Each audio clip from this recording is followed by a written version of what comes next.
हमें जल्दी वहाँ चलना चाहिए, वरना ना जाने कुछ और भी हो सकता है। मैं आपको तो बंदी बनाया हूँ, साथ में आपकी पत्नी और बेटे को भी बंदी बना लिया हूँ।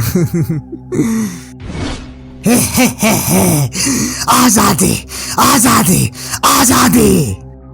एक कुम्हार अपने मिट्टी के बर्तन को बेचने के लिए अपने मित्र तिलकुट के साथ गांव में जा रहा होता है। तभी कुछ देर चलने के बाद एक मंदिर के पास रुकता है, जहाँ पे उसे एक मुखिया मिल जाता है और रघुनाथ को देख लेता है। छी छी छी, हे भगवान, ये सुबह सुबह किस मनहूस की शक्ल दिख गई। अब पता नहीं हमारे साथ क्या बुरा होगा। अरे रघुनाथ, तुम्हें मैं कितनी बार कहा है कि तुम अपनी शक्ल इस गांव में मत दिखाना। मुखिया जी, मैं तो सिर्फ इस गांव में अपनी मिट्टी के बर्तन को बेचने के लिए आया हूँ। तो क्या चाहता है कि ये गांव बर्बाद हो जाए? तेरे गांव में जाने से किसका भला होगा? लेकिन तू गांव में ना जाए तो पूरे समाज को भला होगा, इसलिए तू यहाँ से चला जा।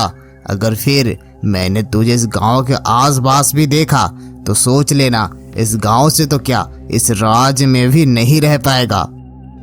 मैं तो सिर्फ अपनी मिट्टी के बने हुए बर्तन को बेचना चाहता हूँ, ताकि कुछ पैसा आ जाए और हमारे झोपड़ी के चूल्हे में रोशनी जगमगा उठे।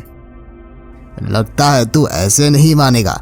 अगर तू यहाँ पर थोड़ी देर और रुका तो फिर गांव वालों को बुलाऊंगा और तुझे इतना मारेंगे कि तेरी अक्ल ठिकाने आ जाएगी। अगर तुम ऐसा नहीं चाहता है तो इस गांव से चला जा और मुड़कर कभी मत देखना, समझा? मुखिया जी के ऐसा कहने से रघुनाथ को मजबूरन उस गांव से जाना पड़ा। तभी आसमान में गर्जन उठी और बारिश होने लगी। तभी वो दोनों पेड़ के नीचे खड़े हो गए।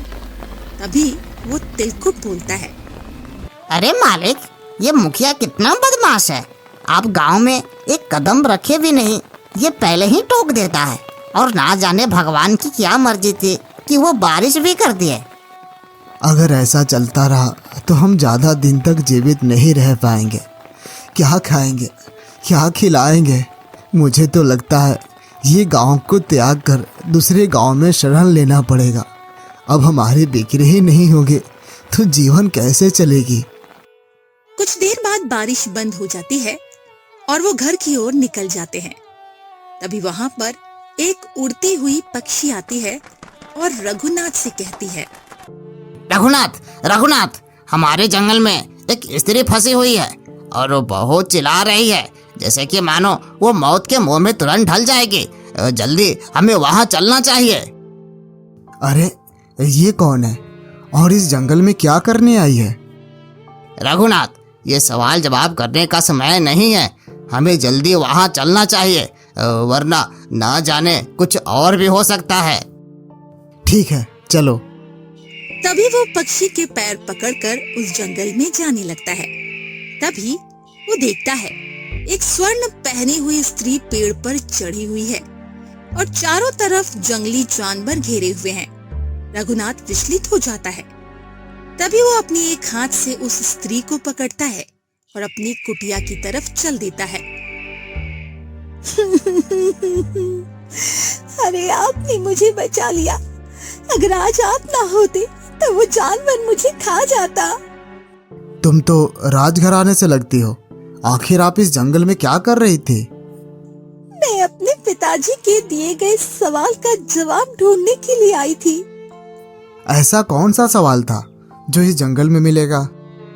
ये सवाल था कि 4 खंबे चलते जाएं, सबसे आगे अजगर, पीछे सबके सांप चल रहा, फिर भी तनिक ना है डर। अरे ये कैसा सवाल है? इस सवाल से ज्यादा डर तो मुझे इससे लग रहा है, आखिर मैं उसके साथ महल में कैसे प्रवेश करूंगी?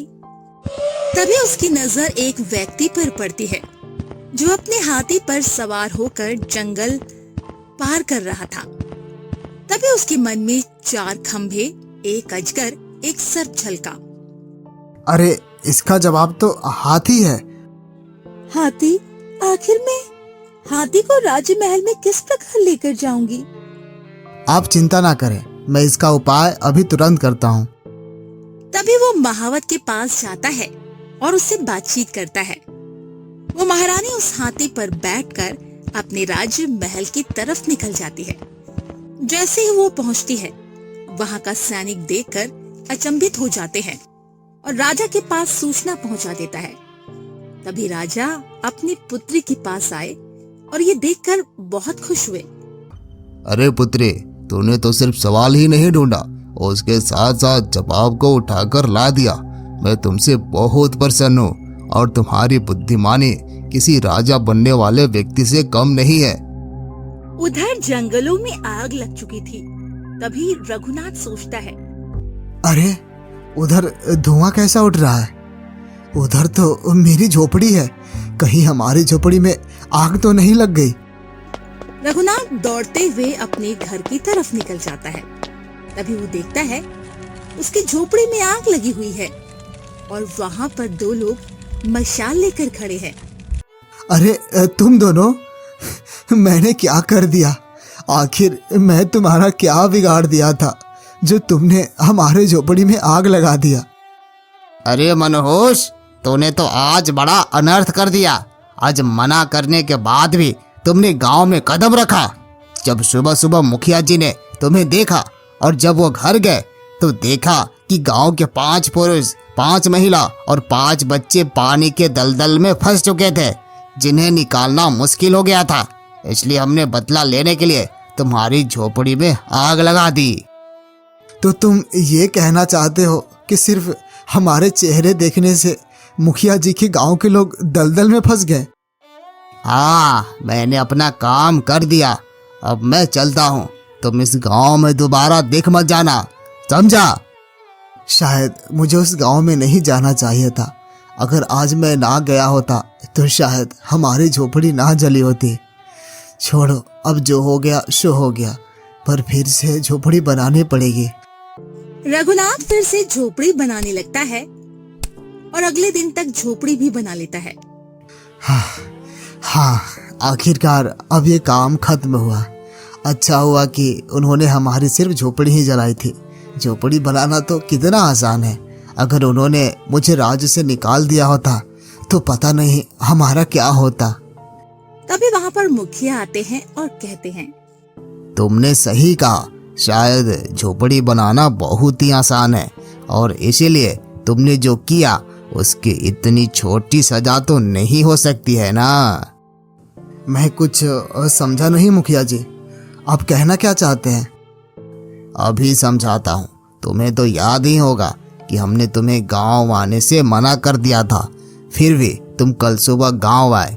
तुमने पंचायत के आदेश का उल्लंघन किया और तुम्हारे वजह से हमारे गांव वाले दलदल में फंस गए, जिसके कारण उन्हें दलदल में ही कई घंटों तक फंसे रहे और उनकी तबीयत बहुत ज़्यादा खराब हो गई, जिसकी वजह से उन्हें शहर के अस्पताल में एडमिट करना पड़ा। पर मुखिया जी, मैंने मिट्टी को दलदल थोड़ी ही बनाया था, वो तो बारिश के कारण हुआ था। तुमने दलदल नहीं बनाई थी, पर तुम्हारी मनहूस शक्ल देखने की वजह से हमारे गांव वाले मुश्किल में पड़े। इसका भुगतान तो तुम्हें करना ही पड़ेगा। पर मुखिया जी, हमारे पास तो इतना धन नहीं है कि आपका नुकसान की भरपाई कर सकूं। मैं तुमसे धन की मांग नहीं कर रहा हूँ। हमने सोच विचार किया और इस नतीजे पर आए हैं कि तुम इस राज्य के लिए खतरा हो, जिस कारण अब तुम्हें ये राज्य छोड़कर जाना होगा। पर मुखिया जी, अगर आप मुझे इस राज्य से निकाल देंगे तो मैं कहाँ जाऊंगा? दया करिए मुखिया जी, मैं वादा करता हूँ कि मैं आज के बाद उस गांव में कभी नहीं जाऊंगा। मेरे ऊपर विश्वास कीजिए मुखिया जी। हमने तुम्हें एक मौका दिया था जिसे तुमने गवा दिया। अब हम इस राज्य में एक क्षण भी रुकने नहीं दे सकते, इसलिए अच्छा यही होगा कि तुम चुपचाप इस गांव से निकल जाओ। पर मुखिया जी, गांव वाले और रघुनाथ के बीच में बहस चल ही रही थी कि तभी वहाँ 2 सैनिक आ जाते हैं। तुम में से रघुनाथ कौन है?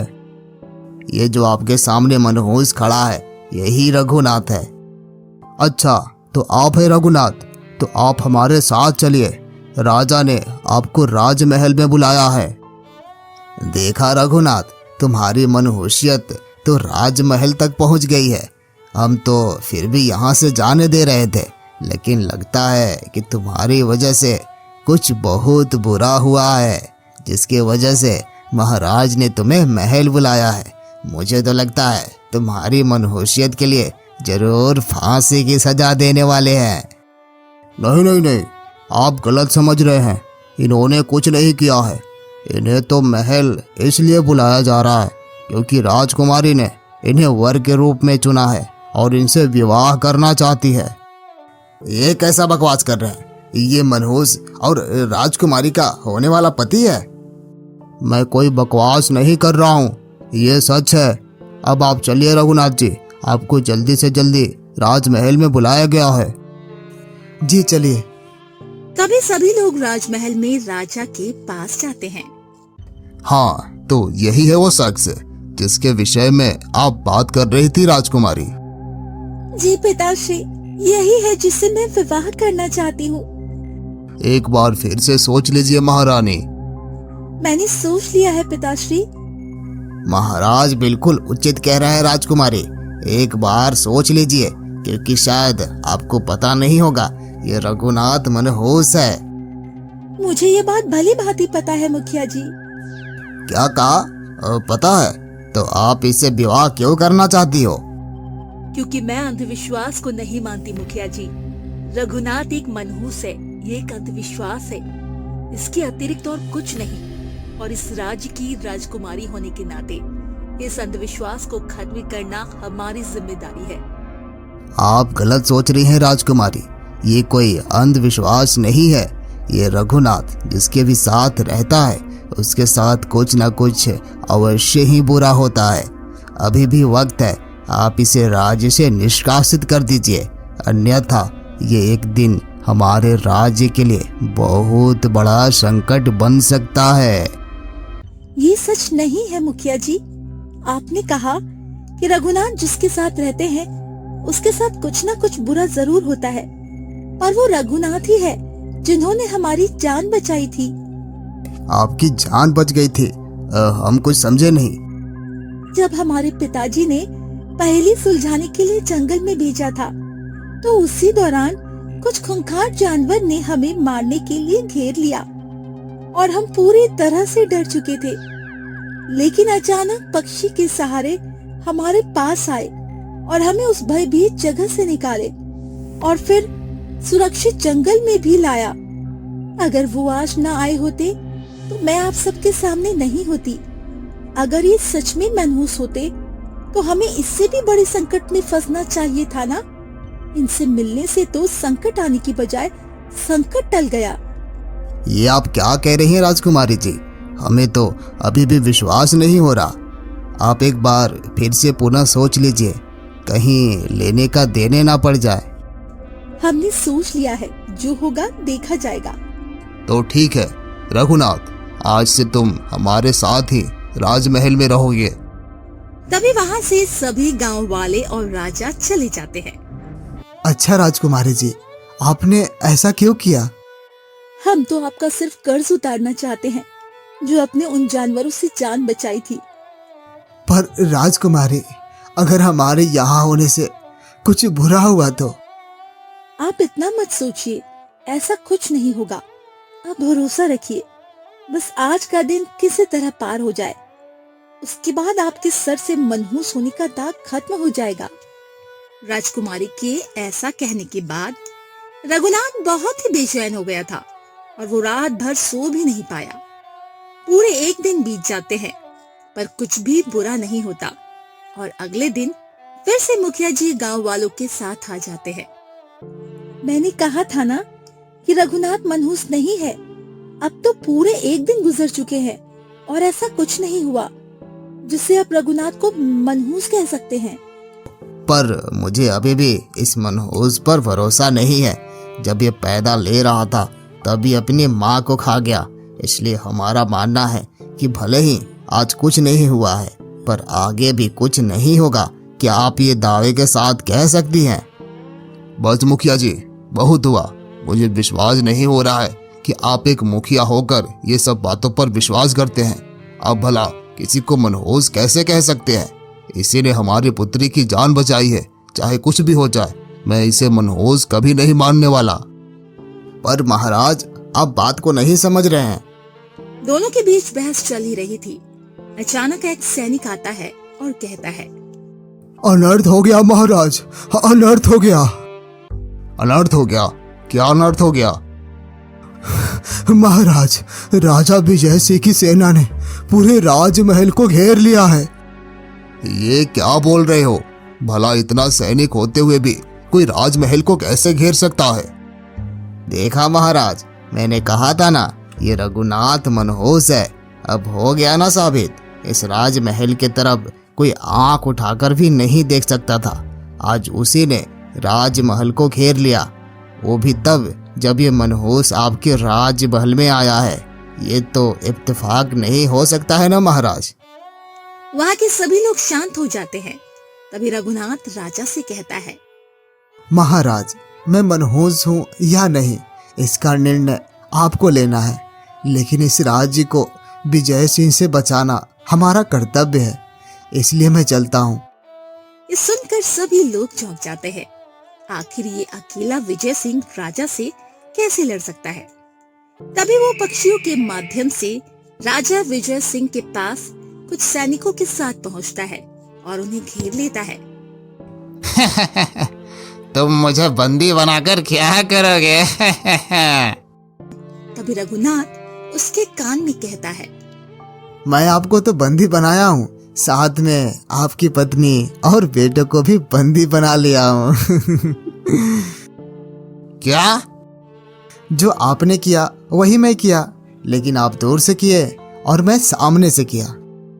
हमें माफ कर दे, हमसे गलती हो गई। मैं लालच में आकर उस राजमहल को घेराव किया। ठीक है, आप अपने सेनापति को आदेश दीजिए और राजमहल से सेना को पीछे हटाइए। तभी वो विजय सिंह अपनी सेनापति को सेना हटाने का आदेश देते हैं और वो सेना लौट आती है। तभी सैनिक राजा से कहते हैं, महाराज, विजय सिंह की सेना लौट गई। वो बात सुनकर सभी लोग चौंक गए। आखिर ये कुछ घंटों में संभव कैसे हुआ? तभी वहाँ पर रघुनाथ आता है। रघुनाथ, तुम साहसी और एक बुद्धिमान हो, लेकिन तुम्हारे अंदर हमें पूरा भरोसा नहीं हो रहा है कि तू एक मनहूस है। इसलिए मैं तुम्हें एक दिन और परखने का समय लेता हूँ। अगर अगले दिन कुछ भी होगा तो तुम्हें ये राजमहल छोड़कर जाना होगा और तू हमारी पुत्री से विवाह करने योग्य नहीं होगे। ठीक है महाराज, जैसी आपकी इच्छा। रघुनाथ और राजकुमारी कक्ष में जाते हैं। रात होती है। एक कौवा उस राजमहल में प्रवेश करता है और रघुनाथ से कहता है, अरे रघुनाथ, तुम यहाँ हो। तुम्हारे तिलकुट दोस्त को एक गोरिल्ला ने बंदी बना लिया है। अगर तुम सूर्य उगने से पहले उसके पास नहीं जाते हो तो वो तिलकुट को मार देगा। ये क्या कह रहे हो तुम? ये सत्य है, तुम्हें वहाँ चलना होगा। तभी वो दोनों राजमहल से निकलकर उस जंगल के पास पहुँचते हैं, जहाँ पर गोरिल्ला उस छोटे से तिलकुट को पिंजरे में बंदी बनाकर रखा था। आ गए। आखिर तुम क्या चाहते हो? इसे तुम्हें बंदी बनाने से क्या मिलेगा? आजादी, आजादी, आजादी। आजादी? कैसी आजादी? आखिर क्या कहना चाहते हो तुम? अगर तुम चाहते हो कि तुम्हारा दोस्त तिलकुट सही सलामत तुम्हें मैं वापस कर दूं, तो तुम्हें राजकुमारी जी के मुकुट को लाकर मुझे देना होगा। नहीं, मैं ऐसा नहीं कर सकता, वरना राजकुमारी जी के हमारे ऊपर से विश्वास उड़ जाएगा और ये जीवन भर के लिए घातक साबित होगा। ठीक है, तुम्हारी जैसी इच्छा। तभी वो गोरिल्ला उसे खाने लगता है। ये देखकर भयभीत हो जाता है और कहता है, रुको, तुम जैसा चाहते हो वैसा ही होगा, क्योंकि हमारे साथ जीवन में ऐसा ही होता आ रहा है। भगवान को भी लगता है हमारे साथ यही चाहते हैं। मैं जीवन में हर पल हर क्षण हारा हूँ, शायद मैं इस बार भी मैं ही हारूंगा, लेकिन कम से कम मानवता की जिद तो कायम रहेगा। तभी कौवा को मुकुट लाने को कहते हैं। तभी वो महारानी के कक्ष में जाते हैं और वो मुकुट उठाकर ला देते हैं। जैसे ही वो गोरिल्ला पहनता है वैसे ही अंधी स्त्री में परिवर्तित हो जाता है। तभी वो कहती है, रघुनाथ, तुमने मुझे आज आजाद किया, मैं इसका जीवन भर आभारी रहूंगी। तुम कौन हो और ये सब तुम्हारे साथ कैसे हुआ? मैं बचपन से अंधी थी, लेकिन आज से 25 वर्ष पहले मैं जंगल से होकर गुजर रही थी। तभी अचानक एक बड़े से मुकुट से टकरा गई, जिसकी वजह से उसे ये अपमानित लगा। उसने मुझे गोरिल्ला में परिवर्तित कर दिया और जैसे ही वो अपनी मुझे अंधी अवस्था में देखा तो उसे मोह आया और उसने कहा, मैंने जो तुम्हारे साथ गलती किया वो तो मैं नहीं भूलूंगा, लेकिन तुम अपनी असली अवस्था में तब आओगी जब एक सज्जन व्यक्ति तुम्हें वो राजकुमारी का मुकुट लाकर देगा और तुम उसे अपने सर पर पहनोगी। तभी वो स्त्री वहां से चली जाती है और वो रघुनाथ अपने दोस्त तिलकुट को लेकर राजमहल में पहुंचते हैं। जैसे ही सुबह होता है राजमहल में हुंकार मच जाता है कि राजकुमारी की मुकुट चोरी हो गई है। मैंने कहा था ना महाराज, ये मनहूस है, इसे राजमहल में रहना ठीक नहीं है। आप अभी भी नहीं समझ पा रहे हैं मुखिया जी? समझ तो आप नहीं रही है। मुखिया जी बिल्कुल उचित कह रहे हैं, माफ कीजिएगा, पर अब हम आपकी बात नहीं मान सकते। रघुनाथ, तुमने हमारी पुत्री और इस राजमहल को सुरक्षित बचाया। मैं तुम्हारा सदैव आभारी रहूंगा, पर तुम्हारी वजह से इस संकट में सभी लोग फंसे, इसलिए हम ये आदेश देते हैं कि तुम इस राज्य में नहीं रह सकते हो। तुम हमारे राज्य के लिए एक खतरा हो और इसी वक्त तुम्हें राज्य से निकलने के लिए आदेश देता हूँ। नहीं पिताजी, आप ऐसा मत कीजिए। आप किसी निर्दोष के साथ ऐसा नहीं कर सकते। वो तो शुक्र कीजिए, रघुनाथ ने आपकी जान बचाई थी, इसलिए हम इन्हें जाने दे रहे हैं, अन्यथा इसे हम फांसी की सजा दे देते। रघुनाथ, उम्मीद है कि तुम मेरे फैसले का सम्मान करोगे और इस राज्य में मुड़कर कभी नहीं देखोगे। जी महाराज, मैं समझ गया और आपका बहुत बहुत धन्यवाद मुझे जाने देने के लिए। नहीं रघुनाथ जी, मैं आपको यहाँ से जाने नहीं दूंगी, चाहे कुछ भी हो जाए। कोई बात नहीं राजकुमारी, वैसे भी मैं अकेले ही रहता आया हूँ। मेरे साथ आज तक कुछ भी अच्छा नहीं हुआ, पर अब अपना ध्यान रखिएगा, क्योंकि अब मैं नहीं आ सकता आपको बचाने के लिए। अच्छा, तो अब मुझे चलना चाहिए, किस्मत ने चाहा तो हम फिर मिलेंगे। राजकुमारी रघुनाथ की बात सुनकर भावुक हो जाती है और रोने लगती है। रघुनाथ उस राज्य से चला जाता है हमेशा हमेशा के लिए, और उसके 1 महीने बाद राजा अपने महल की ओर जा रहा था। अचानक बारिश होने के चलते उसके ऊपर बिजली गिर जाती है और वो वहीं पर गिर जाते हैं। किसी तरह सैनिक के द्वारा उसे अपनी कक्ष में लाया जाता है। उनकी हालत बहुत खराब थी, शायद वो अब बच भी ना सके। तभी उनकी पुत्री कहती है, पिताजी, आपको क्या हुआ? आप ऐसी अवस्था में कैसे आ गए? पुत्री, शायद अब हम जी नहीं पाएंगे। ये सब हमारे कर्म में लिखा था। मैं जाते जाते ये कहता हूँ कि रघुनाथ कोई मनहूस नहीं था, वो एक सच्चा और सज्जन व्यक्ति था। उसके अंदर नम्रता की भावना भरी हुई थी, और मैं अंतिम शब्द यही कहूंगा कि तुम शादी रघुनाथ से ही करना। तभी ये कहकर राजा अपनी सांसें तोड़ देते हैं और स्वर्गवास हो जाते हैं। राजकुमारी रघुनाथ से विवाह कर लेती है और महल में अच्छी जीवन की शुरुआत करती है।